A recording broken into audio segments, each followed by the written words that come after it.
See, the thing is that it's a simple equation. The more you centralize power, the more power you have to centralize even quicker. And that's why the process of centralization has got faster and faster and faster through the 20th century, eventually reached the point where it was so blatant it was given a name, globalization. And that's gone on and on and on. And as more and more power has been centralized, it's had the power to centralize quicker. So the whole thing is getting faster and faster. And the other thing, I mean, we've only got half an hour today, Alex, but, you know, it's something that I've been writing about and I'm getting much, much deeper and more understanding about as the days pass now. You know, when people look at the speed and all those things you absolutely rightly detail there, you look at the speed in which all this is coming in all these different areas of our lives, in all the different fine detail of our lives, and it's coming in a coordinated way to a coordinated timescale. This is not people sitting around a table saying, what's our next move, guys? This is much deeper. The rabbit hole is much deeper than this, and it's in finding the source, if you like, of the rabbit hole. That's what's going to bring the system down. And we're going to do that in the next few years, no question. It is coming down. Well, David, I want to talk about that.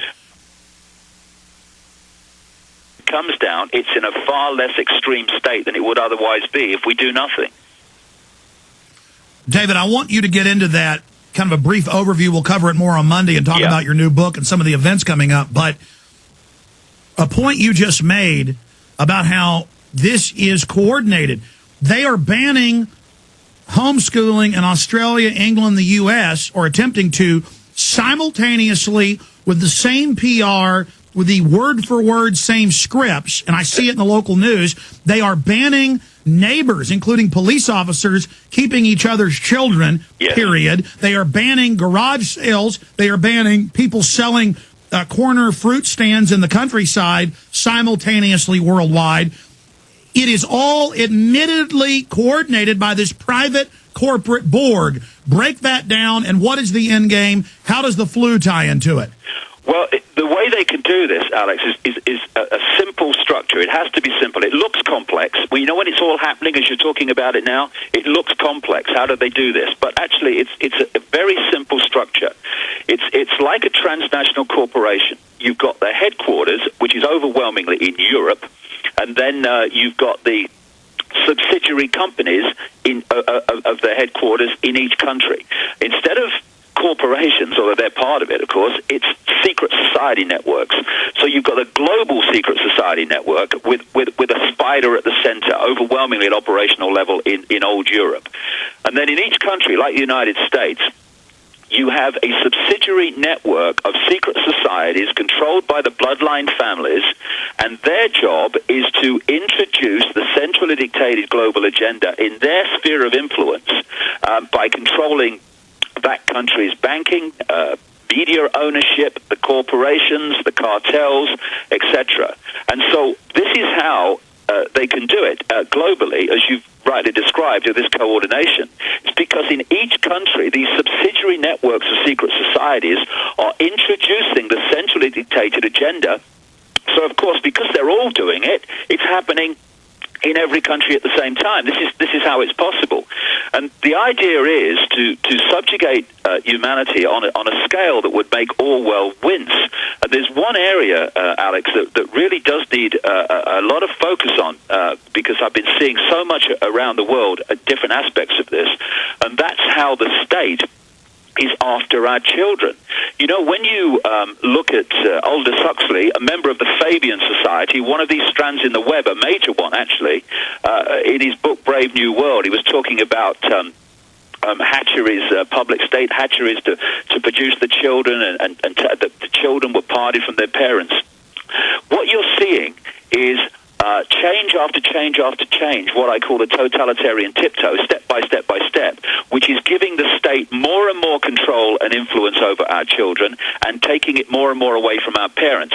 So when Obama came out outrageously in the last week or so, and called for children to spend more time at school and for school holidays to be shortened, etc., because we have to do this for America. No, Mr. Obama, you have to do this for the agenda of the masters that you dance to the tune of, because it's about taking more time away from children with their parents taking away more parental influence, more individuality influence, so the state all-encompassing blob mind program can get more access to their minds for longer.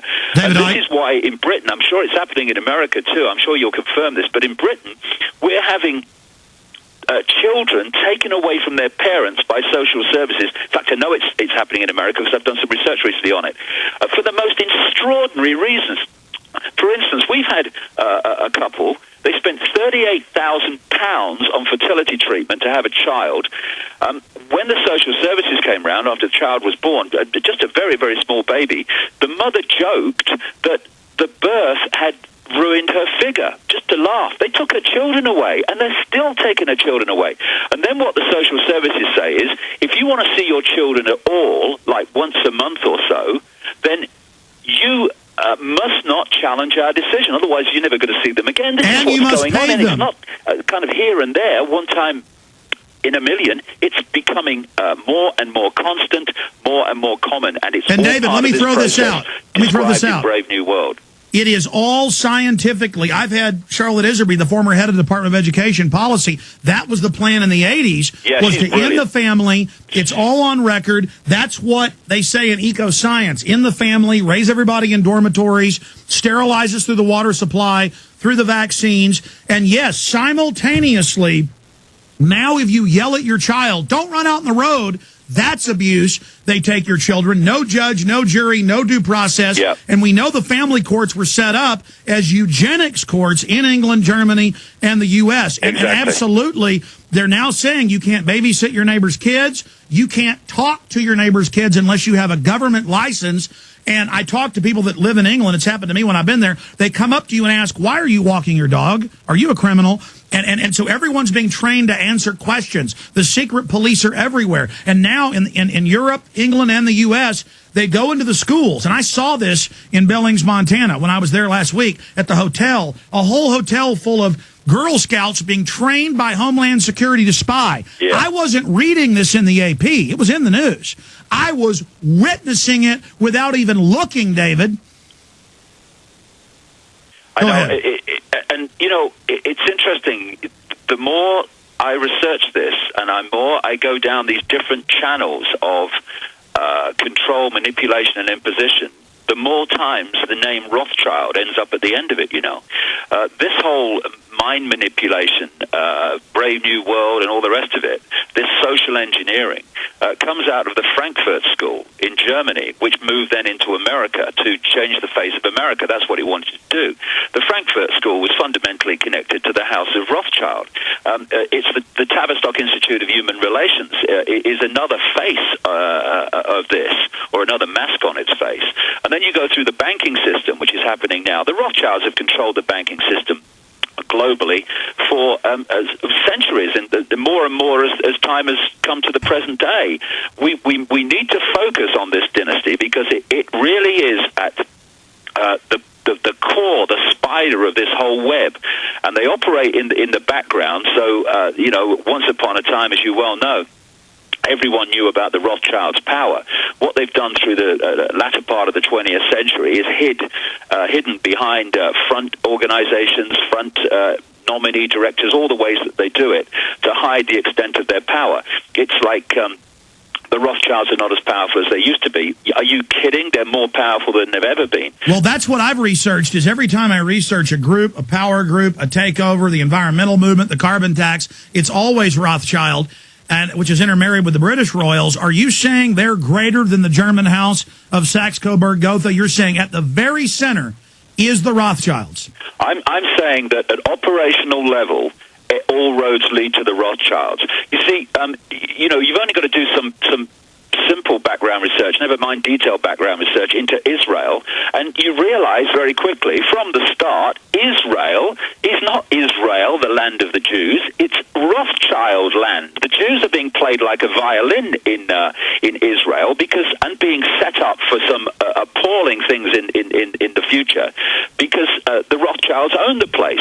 The Rothschilds control the American government. That's why the American government gives fantastic, extraordinary amounts of money to that small slither of land called Israel, including enormous military spending, is because if the same force controls both countries' governments, then one hand of the force says give the money, and one hand of the force puts its hand out and says thank you very much for it. This is why it goes on.